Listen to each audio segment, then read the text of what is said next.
Hi, Mercedes. Hi, Jen. How are you? I'm good, and you? Good, all good. Good. I'm sorry. I don't know if you All were good. waiting for a while. I was unable to No, get no, into. no. Okay. I I wasn't was able to get into just account. here. Okay. No, no Okay. problem. You look more tanned than last time. Yeah, right. I that's what I was looking. No, but I'm not. I think it's No? like the light. Okay. Okay. Yeah, I'll wait a few minutes just to get people in the waiting room. Our email went out just a few minutes ago, so we can take a few minutes together. Hang on one second. Let me make sure everything is off here so we don't get interrupted. How was your week? Good. Good with we have new people in the team, so Okay, some onboardings and yeah, trying nice. to figure out what to do with the office Okay, because we are more people now and yeah, yeah, so getting nice, nice, nice. Um, all good. all right, let me just pin you and pin me. Okay, I'm gonna let people to start to come in.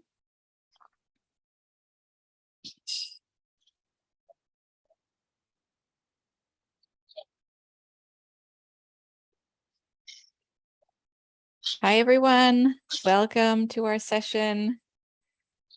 It is nice to see you. We are going to, hi, John. We are going to, as usual, just give people a few minutes to settle in. So while you come in and while we wait for everybody to arrive, feel free to say hello in the chat. Let us know where you're tuning in from. And we will get started in a few minutes. Let me see everyone here. There we go. We got lots of people coming in here.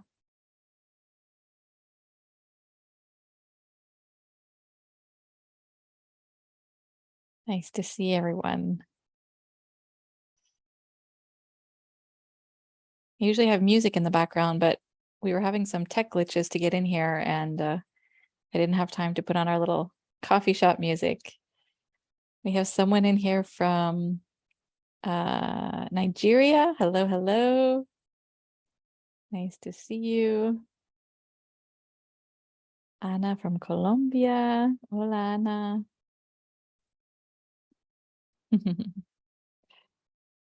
Yes, please keep saying hi in the chat and let us know where you're tuning in from. It's always nice to see everyone from all around the world. We have Doris coming in.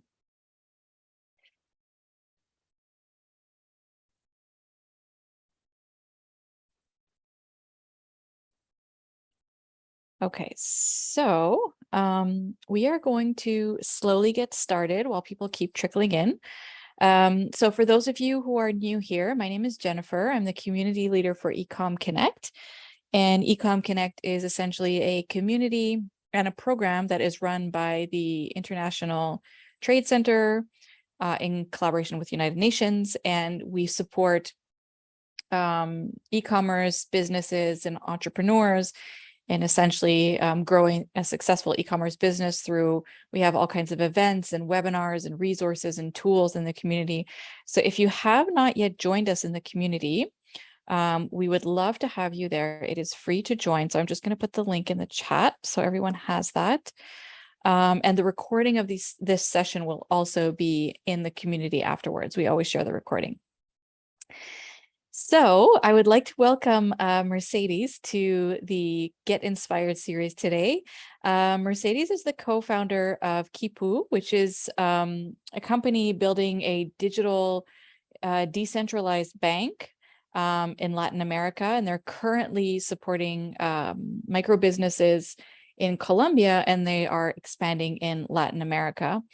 And they have just such a beautiful story about, first of all, how they got started, which is, we often find this in these Get Inspired interviews, how people kind of started a business from either from something that they didn't think was actually going to become what it is today, or that they stumbled upon randomly and there's a really beautiful story behind this. And so we're going to dive right in. So Mercedes, welcome to the Get Inspired series. Hi, Jen. Thank you. Thank you for the invitation. And I'm very happy to be here and connected with you all from all over the world. Very exciting. Thank you. It's really nice to have you. And, you know, I think the topic today is so important because I find that often business owners really struggle with the idea of finding funding and support financially for their businesses. And it's just really nice to see the work that you guys are doing and showing that there are more and more options for entrepreneurs. So can you tell us a little bit first about Quipu and also a little bit about like what is an informal micro business for you guys? Sure. Yeah. So as you were saying, well, I'm based in Colombia, so I'm talking now from Barranquilla, from the Caribbean coast of Colombia. All my team is here in this country, and here's where we are operating. So basically, we've seen, and I've seen all over the world, not just in Latin America, is that 60% of the economy of the world is informal. This means that, it's not illegal, but this means it's not kind of registered in the Chamber of Commerce or registered in the, paying taxes for their business. And sometimes it's not because these business owners don't want to pay for their taxes, but actually is because their business is so it's just emerging, and because of the characteristics of these businesses, they are still growing up to that point where they are able to be registered and be formal and pay all the taxes they need to pay. So in a way, we've seen that these numbers of like 60% of the economy is not just a global issue, but in Latin America it's like 51% of the economy. Around 78 informal entrepreneurs in 78 million informal entrepreneurs in Latin America. This means, micro businesses that have less than 10 employees, more or less, selling whatever you can imagine, like from any type of service or product, mostly from home, mostly led by women, that need to start, some kind of business to sustain their family, and they are creative, they are innovative, and they find ways of starting to offer if they have any type of skills, to produce something or to offer any type of service, or to buy and sell, right? It could be from fruits and vegetables to clothes, right? And so that's why we call, the intersection between like informality and micro businesses. Just to put out there some numbers, 9 out of 10 of MSME, which is micro, small, medium enterprises in Latin America, are micro businesses. So most of our economy is based on this type of commerce, right? Yeah, I think it's such an incredible initiative because when I think about what you're saying, that, how many businesses are informal, and that's actually what gets in the way of them getting funding, right? Because they're not credible enough, or they don't have enough of the check boxes in order to be seen as serious from a bank. And the fact that you guys offer this opportunity to informal businesses, I actually think is one of the first times I've ever seen this, really giving people a chance, even though they don't have all of the pieces in place yet, because it does take money to get all of those pieces in place, right? Yeah, exactly. And actually, what we seen, that insight we had was that, hey, there's a lot of commerce going on, a lot of people, selling and being able, and they are able to grow, like they have opportunities to grow, and because they're hustlers, right? Like as we are as entrepreneurs, I'm a hustler, like, so I've seen that type of like, personalities, if you want, and in a way, as they're still like doing business as a person and not as a business, then that's why they are not seen from the financial institutions' perspective, they are not seen as a business, right? Because you are a person, like you are not registered as a business anywhere. So then I will, if you come to me and ask me for money for your business, then the only thing I could you as a person and not you as a business. And that's a problem, right? Because then I don't know how to know how much you're selling or how your business is doing. So yeah, that's the main issue we're having here. And really, if you walk around the cities in Asia, in India, Africa, Latin America, you know, most of our cities are, you know, are having this type of commerce, are moving in this way. Yeah, absolutely. And can you tell us a little bit about how Quipu started? Because I know that it was kind of a not a random project, but I think it was of something that you were working on in school, and then it became like this incredible organization. So you can walk us through a little bit how you guys got started? Yeah, so well, my background is in political science and city planning. So when I was back in Argentina, I'm from Argentina. When I was back in Argentina, I was working in some informal settlements and, you know, low-income neighborhoods in the cities of my country, where I was working for my microfinance. And so I've seen, you know, this problem like firsthand. And then I went to my master's in the United States, and there I met my co-founders.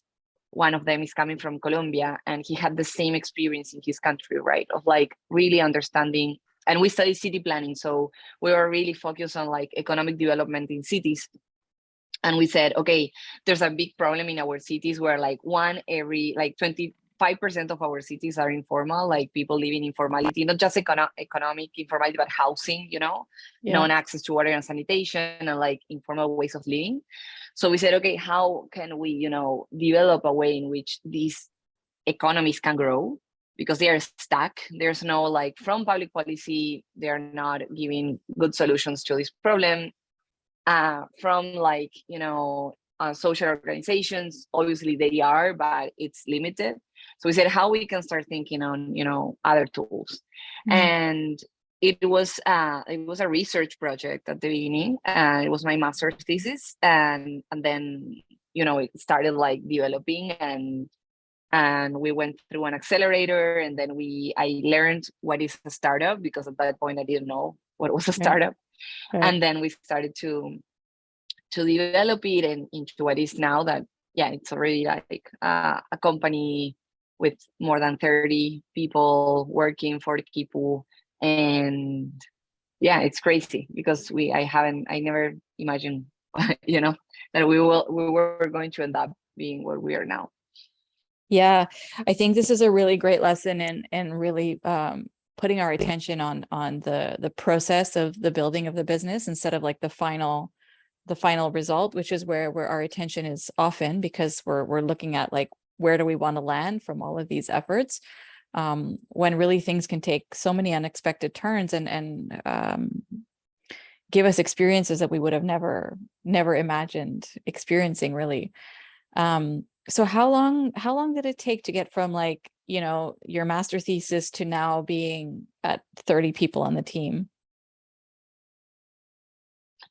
It took like, so I started in 2018 with the first spark of the idea. I was doing my master's. This was 2 years of studying. So this was like a side project, you know, just research, as I told you. Yeah. And then I finished my master's at the end of 2019. I moved to New York. I was in New York for a year, working for the mayor's office, doing this also, still having Quipu, but as a side project. And then COVID hit it. And we said, okay, this is the moment where I need to be full-time for Quipu, because what we are doing makes more sense now than ever. So we started working. We were like remote, obviously, all of us, like, you know, in the lockdown. I was in New York. That was like terrible. And at that point, we're like, okay, I was putting more and more and more and more hours into Quipu. And then I decided to move back to Latin America by the end of 2020. So it's been a journey, right? Like it Yeah. started as an idea, as a side project, and then it really took, as the founders full-time job.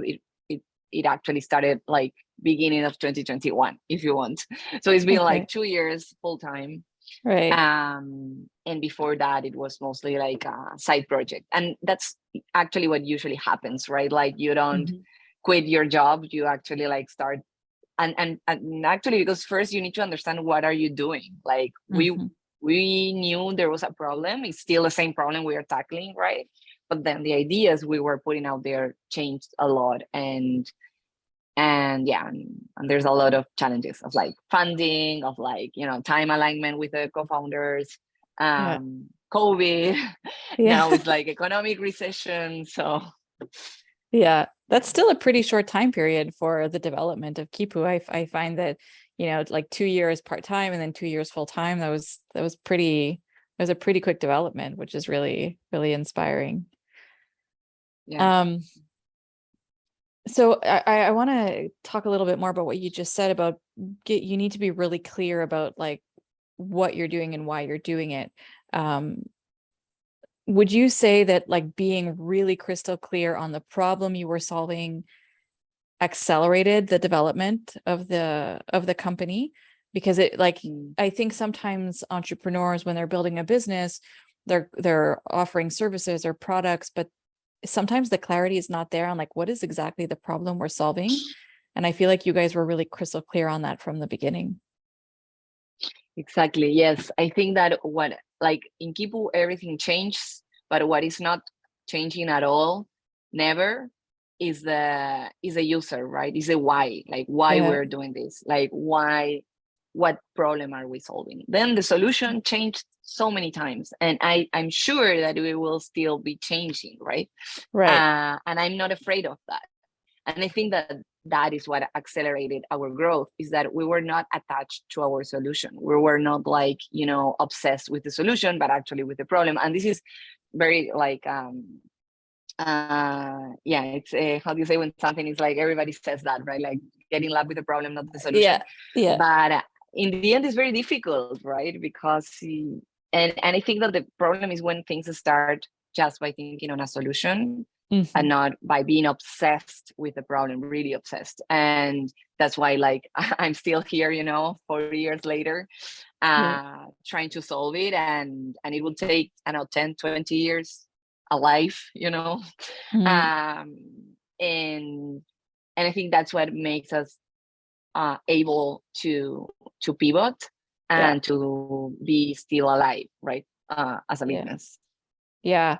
I think that's this is such a nice highlight to be clear on your why, but not to be scared of the solution changing, because I think um oftentimes we fear like shifting gears in the solution that we're offering, and Mm. in fear that it's going to create like confusion or instability in the business. But I've read and listened to so many success stories of business owners and entrepreneurs, and it's something that comes back very often, this idea and capacity to shift gears and to pivot when needed. And that's really how the business can evolve and get more and more aligned, I think, with a solution that's going to really make the impact that you want. So I'm curious about, so you guys, obviously your goal is to help fund micro businesses. How do you guys as a business find balance between um, creating the impact that you want to make, because you guys are very impact driven, and then also having profit for you and like continuing to keep the business running, right? I'm wondering if that has been a challenge for you. Yes, for sure. So there's a big issue in, like, giving capital to people that don't have a credit score, or that Yeah. their credit score is like damaged. Right. Is that, default is high. Like there's a lot of people that don't pay back, right? Yeah. And we are giving people again a chance to build their credit history and access working capital. But there are Mhm. people that that like don't take it, right? Or like they don't pay back. So that's one of the main problems we have, obviously, as a lending business.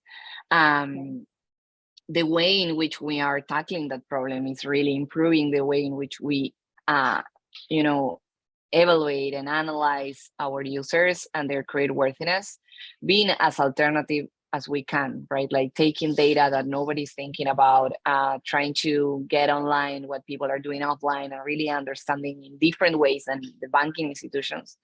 Right. As we progress on the way we analyze credit worthiness, then, you know, obviously our business model or our unit economics gets better, better and better, right? Because we are more accurate into whom giving out money and whom not giving out money, right? So like that's one piece of our business. Right. We are a profitable business because, or like we are not on break even yet, but like why we will be a profitable business is because we lend to people that nobody lends. Right. We lend at an interest rate that is still is not the lowest interest rate that you can get, but is an interest rate that is you know, the same that the highest you can get in a bank. Right. So this is like, I don't know, 40 times less than payday lenders, like predatory lenders. And we give our users what they need to grow their business, right? So they pay a membership fee, like a subscription fee to our platform, because we support them with capacity building programs. We support them with accessing supplies at better rates with suppliers. So we are that one-stop shop for these micro businesses to really grow into a small business, like to get into the next level, not just by accessing money, but actually accessing like all what they need to grow. And that's why we are also charging like a subscription fee. So these are the ways in which the business makes sense. And at the same time, it has an impact, right?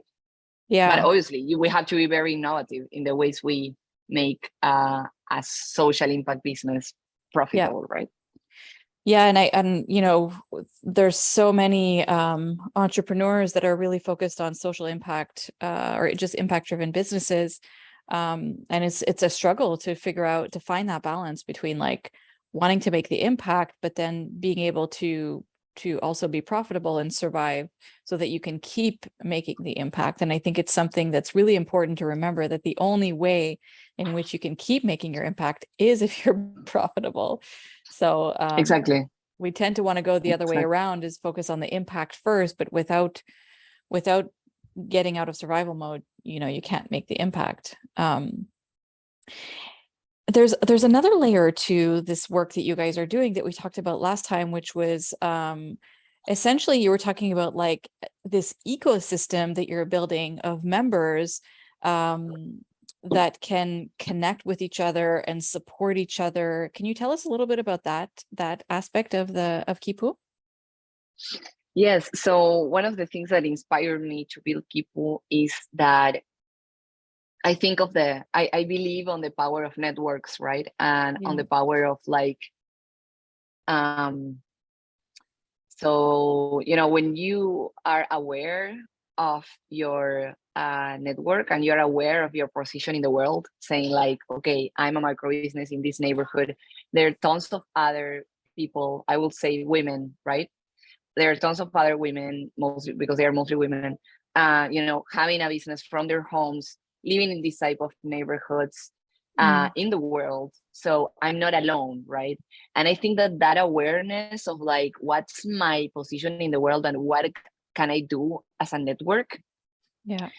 It's something that could like, you know, change the way in which we think of the economy, right? And like change the way in which we think of like our social connections. And so I'm like quite very utopian in this way of thinking, but I think that like if we want to change the economic system, then we need to change the way in which we sense, you know, that economic system. And if we think that the economic like laws, right, are given, right, like someone told us how this should work, right?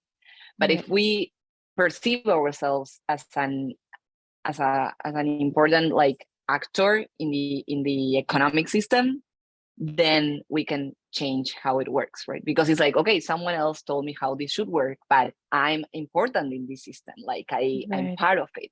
And if we feel that we are not alone and that we are a group doing this, and we are tons of people that actually are like excluded from the economic system, but actually the economic system is working because of us, Right. then there's like a hope, right? On, okay, how Yeah. we change the way in which we work with one another. Why don't we do business together? Why don't we create cooperatives together? Why don't we, I don't know, buy to one another our supplies and our daily things?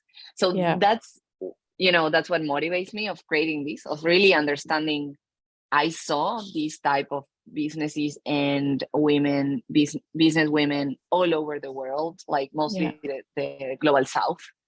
And I think that if we are able to, help them to map themselves, to see themselves on a map, to see themselves how many of them are, how they can share knowledge, how they can, not just about their business, but about their families, because mostly they are facing the same challenges. Right. Then, we can raise that awareness of and of, yeah, how big is this network that is really keeping our cities, going. Yeah. So that's what we're doing. Like, this is like mostly the theory and our theory of change, but what's Yeah. going on is like we are connecting them with one another, really, for them to know who's there, maybe who's there in the same city, who's there in the same neighborhood, in the same country, in other countries, how they can support one another, share lessons learned, and yeah, and feel part of something bigger, Yeah. My sense is that it probably gives them such a sense of belonging because they feel like they are part of a community, they are part, I think there's nothing better when we meet someone that having a similar experience to us, and then we feel really understood. And I don't know if you guys have noticed this, but I have a feeling that creating that ecosystem, that community, also helps Kipu be more sustainable as well. Because when we do something as a community, as a group, we're always more invested. We always, our motivation stays up more. And so even just the fact that, you were saying some people don't pay back, obviously, there's like sort of like a dropout rate. Yep. But when you're building something with other people and you're part, you feel like you belong somewhere. It's not so easy to just like give up and not show up to what you're supposed to be showing up to. Exactly. And that has to do with what we are building on Web3. So it is a bit technical what I will be explaining, but I will try to explain it in plain English or Spanglish. But what we're building is a system of tokens where the users, as the community repays their loan, we give out a token to our users that increases the value as the users repay the loan. So in a way, and that token, we are giving them out as rewards for, if they bring referrals to the community, if they pay on time, and with these tokens that now they have value in like USDC, stable USD, or in dollars if you want. It's like a reward system, but that rewards the community. So if the community pays back, then they are also getting an asset that increases the value because they are members of a community. What we want to do in the future, I don't know if you heard about the DAOs, like the decentralized autonomous organizations, but it's mostly thinking how this token that now has an economic value, but how this token could in the future have a governance value. This means if I'm a member of this community and I'm earning, rewards because this community is working and this community is growing, how I can, take part of it and decide on the rules of the loans, of the rules of how this ecosystem is working. Wow. So this is what we're building in Web3. I can say more about it. I think it might be a little bit like technical what I'm explaining, but it's saying if I'm part of something that is growing, it's not just lenders are being the ones getting the profit, or Kipu is the one getting the profit, but actually the whole community, right? That's incredible. It's creating like a movement essentially within the members. I love that idea. And I think it's such a great, it's such a great idea. And so many, like really, so many entrepreneurs can integrate this kind of system into their business of like rewards, of rewards for even just like dedication to like as a client, So I Mhm. really love that. That's Yeah, great. it's like the tokenization, Yeah. of the time people invest on what you are doing, or the yeah, the amount of times they come to your business, or how like loyal they are, right? So it's like how Yeah. we tokenize that. Yeah, everybody can do it. It's not just that we can, you can do it with like piece of paper. It's Yeah. Right. Yeah. Yeah. And what I love about this initiative is you're really getting to the root problem, because oftentimes I feel like these entrepreneurs, or these, like you say, these informal businesses, um, they're kind of just labeled as, I'm going to say, like not being enough to get to that next level, or to get the funding, or to get the support that they need. But then no one comes in to actually help them get to that level. So what I love about the work you guys are doing is, on top of offering a chance to receive funding or capital, or for their business, you're helping them kind of evolve as entrepreneurs. And I think that's really wonderful. yeah, 100%. That's our motivation, Yeah. every day.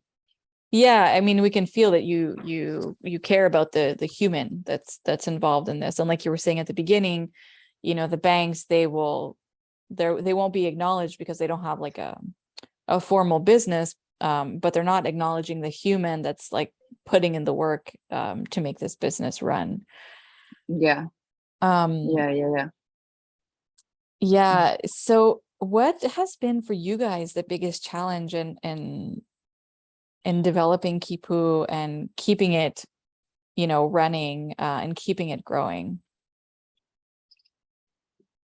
So many challenges. As I told you, we launched in the middle of COVID. Yeah. We were like putting a product out there when we were like in a lockdown. So I think like the challenge, and this is a challenge that for us is worth taking, right? Is saying we want to design for a segment of the population Yeah. that nobody designs for them, right? Like every fintech or startup out there is saying like, hey, how can we create technology or a financial product for the, I don't know, the middle class or the upper class, right?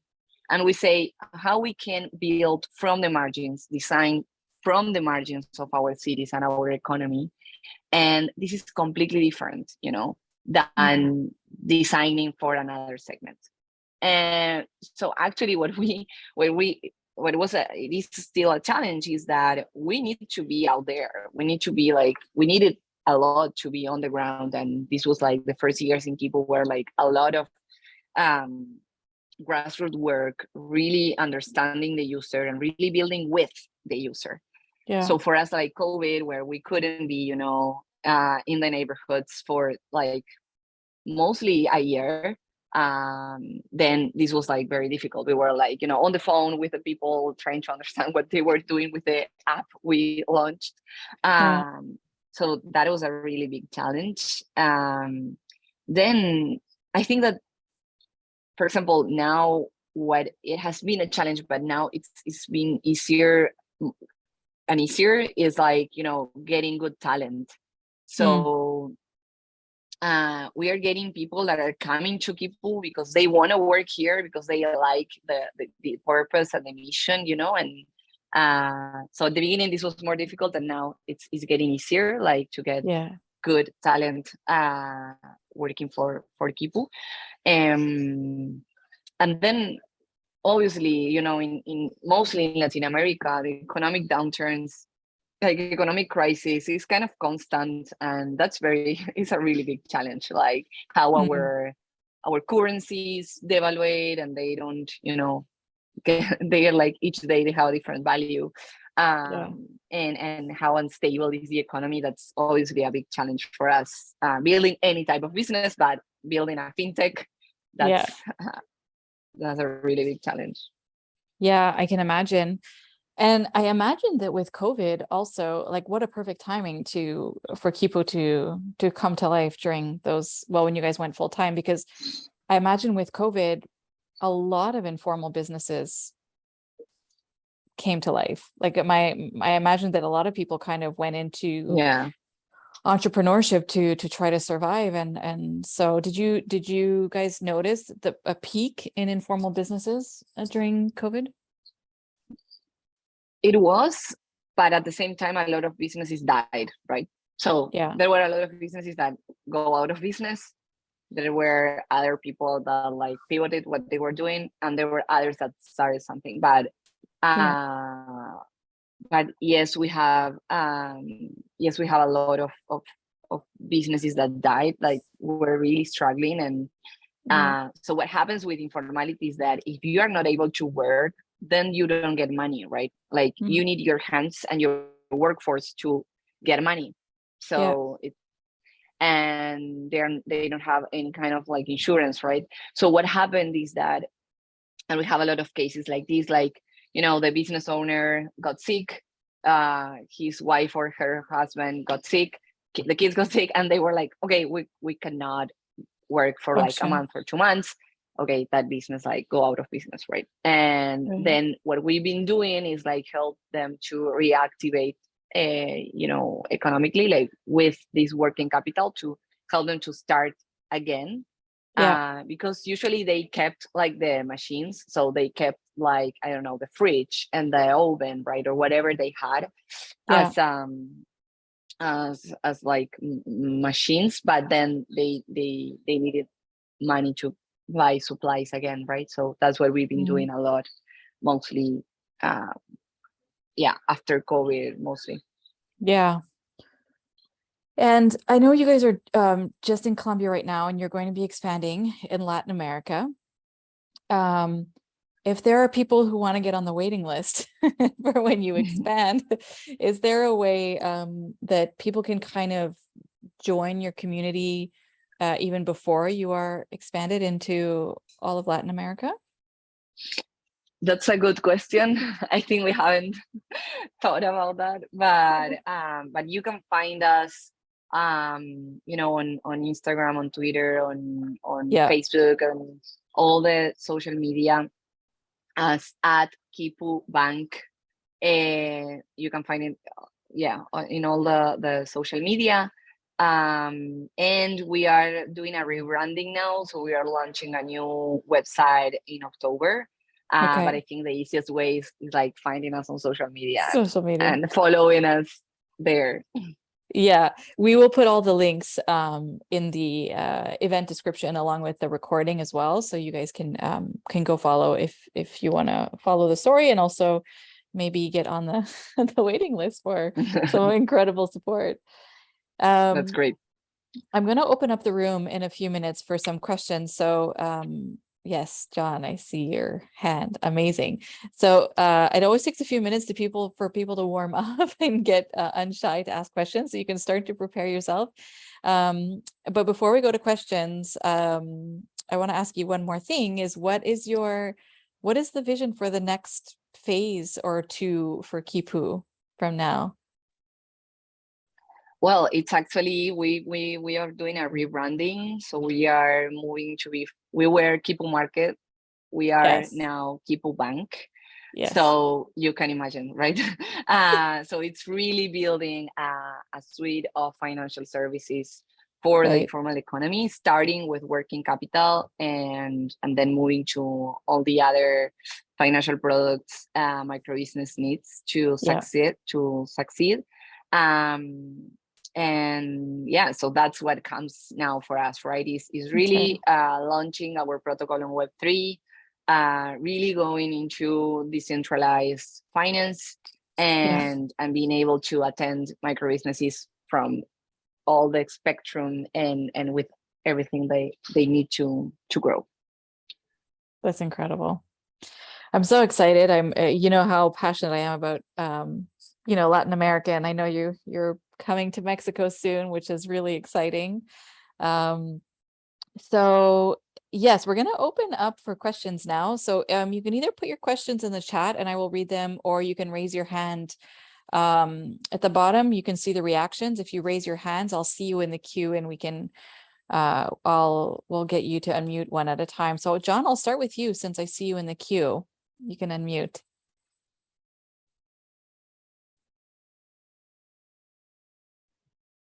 Got it. Well, Jen, Mercedes,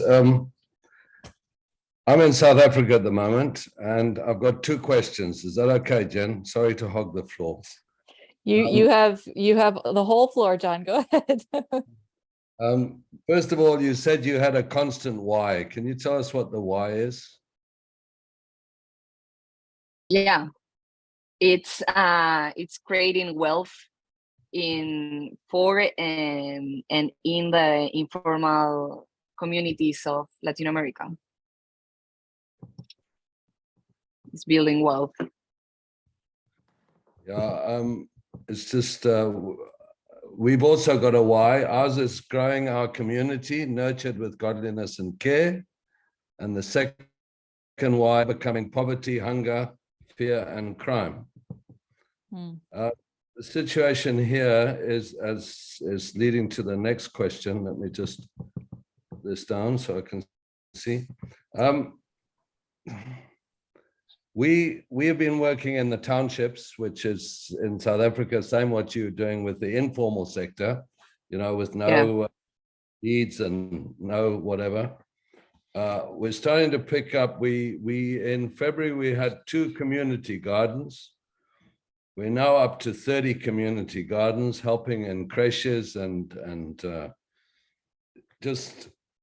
they're popping up everywhere. Also in libraries, creches, libraries, and in clinics are producing gardens and feeding each other and so on. And so these gardens, when we started off, were in 2 wards. We're now up to 4 wards. So the city's got 4 wards, has got 40 wards around it. So our next step is to get business partners. So we're wanting to get business partners in to share with us, to work with us. So we're going to divide the 40 wards up into 8 divisions and see if we can recruit business partners to be able to fund startup gardens and so on, is our approach. The thing is that I trained the executives of a bank, a major bank in South Africa. So I was able to go back to them. I went to them in the beginning. I said, listen, we need to open a bank account with you. And later on, I'm going to come talk to you about social responsibility programs and so on. So we got hold of the executive, and he's now sending his bank to have a look at what we're doing. Because I said, we either want you guys to be a business partner, help us with your social responsibility programs to be the partner, and also you've got a network of people to be there, right? So that's Friday. They're coming to visit and see what we've done. I've already had 1 meeting with them. But the question I want to ask is, you being a fintech organization, how can you advise me? Because I've already had the questions. I'm dealing with the informal. There's gardens coming up. There's people selling. They're giving things. There's one garden is feeding 70 child-headed households, and things just is taken off, right? And it's not purely by creating an energy and showing people what they can do. And there's ladies coming out of their houses and getting seedlings and growing stuff. And it's not structured at all. Now, a bank, as you can imagine, I don't have to tell you, one of the first questions they asked me, they said, hey, John, where's the ownership? Well, you see there, they've just found a piece of ground, dug it up, and they're growing vegetables on them and feeding themselves. And now they want to sell it to other people. And I found another one of these. I don't know if I can show the heading there. Where's it there? Yeah. Can you see that? Yeah. Right? More or less. Another crew that are working in Cape Town, different concept, but things like there's taxis around. So the people that are selling stuff in the townships in the poor areas have now got to go to the rich. They're not making it when they're making it themselves, fine. But even when they're making it themselves, they're still got to go to town to get the materials to make the stuff. So they're wasting half their day having to go to town to buy the stuff to bring it. So one of their solutions is these people are using taxis that are not working during the day to bring the stuff to them. So they're not wasting selling time, if you get what I mean. And suddenly I looked at it and I thought, oh, that's interesting. And what was interesting, last year they turned over 41.5 million Rand. Now, Rand's not a lot of money compared to a dollar, but locally, and this is the sort of stuff that an informal people are doing where we can't get funding for them, but they're starting to get it together and earning a lot of money. So the question is again, how do I now deal? And you obviously had this challenge as well. How do I deal with a formal sector bank when I'm asking them to help in an informal sector enterprise? Does that make sense? Yeah, I think that like the ownership is a piece that they can't get it, right? So it's like a very difficult piece for them to get. That's why I believe that decentralized finance will help us a lot into this, because through decentralized finance, you can get financing from anybody in the world through the crypto world. If I were you, I will start looking at projects that, are doing some kind of financing, because decentralized finance is like a crowdfunding, but where obviously you need to have an identity because they lend to one person. But it might be easier, to explain what you're doing. I think that like usually formal banking is very far from like what's going on the ground, right? And these type of things you were mentioning.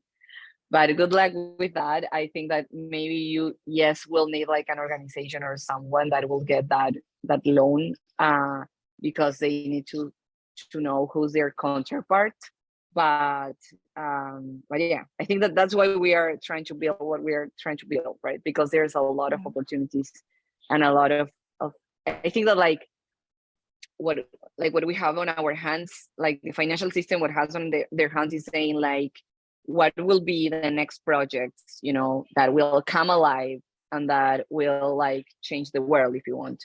We can put the money in like oil projects, right? And like projects that are being extractive and bad to the land, or we can put the money into projects that will give wealth and will, contribute to the climate and et cetera, and nature. But there's not a lot of people, having that in their heads. So let me know how that goes. Well, Yeah. I'll tell you after Friday. Let us know. Let us know. Well, you see, the thing is, I'm not asking for money. I've been told whenever you go, don't put your hand out, ask for money. Prove your capabilities and ask for assistance and help. Assistance, and if they're trusting you, then the assistance and help will come in the shape. Typically, it's going to be some money afterwards. Sure, we can put in the usual thing that is a tax deductible item. If you can now sponsor, 4 or 5 wards and build a garden in each of them, it'll help them fund the one to grow. Because what we found is once the gardens are done and the people have learned the techniques of how to keep the seeds and so on, they're actually self-perpetuating and quite sustainable, right? Yeah. Just to get them. And we're not selling community gardens to the people in the communities. We're actually giving them the support. And it's with the support that they're able to now have confidence and succeed, right? Yeah. And what was interesting, they were doing these things in separate wards, and we got them together. And when they started to learn from each other, that's what took off, right? That one lady went down and she was a doctor in a clinic and they had one garden. And next thing she went for a visit and there were 4 gardens. The people come and we just gave them a bit of manure and a bit of stuff and they could grow better food, right? And this is what's happening. So we've got an energy going and I've just got to face the formal guys to say, hey, we believe in this. Can you believe in it? And see if you can use some of your social responsibility money and for it. Anyway, thanks, Mercedes. Thanks, John. Thanks for sharing. Thank you, John. Yeah, good for you for also just dedicating yourself to that cause. While we see if there's any more questions, I'm just going to launch our quick poll because I always forget. So just a few questions. You're going to see a little screen pop up. If you can just take time to answer the few questions to help us just better understand what we can create more of for you in the community, that'd be great.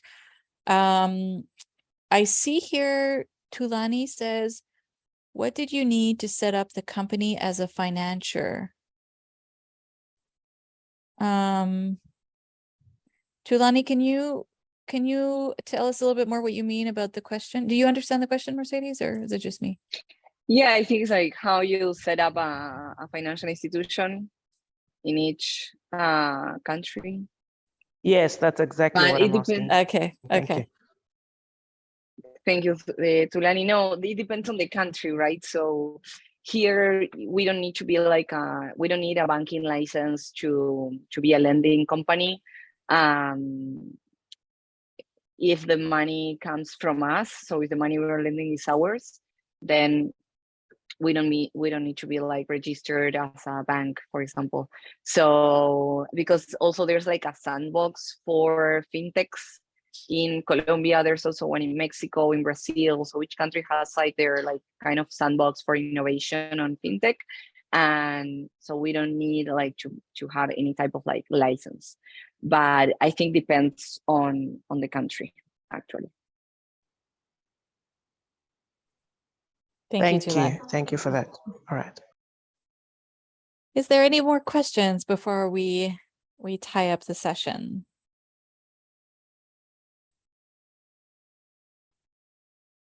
We good? Well, Mercedes, thank you so much for spending time with us today. It was really nice to hear about Quipu and just the incredible work that you're doing, and the story of just how you guys created Quipu is really, really inspiring. So we appreciate having you. Oh, hang on a second. Someone's unmuted.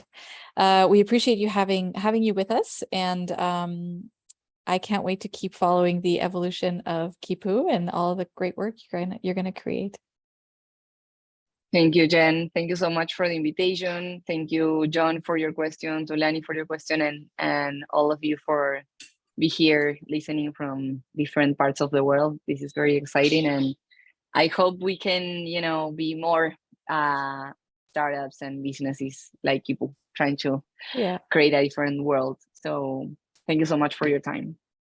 Thank you. Thank you everyone for coming. And we will see you in the community. We also have a WhatsApp group and a Telegram group. So make sure to join the community to get access to all of that. And we'll see you in our next event. Have a really good end of day, everybody. Bye.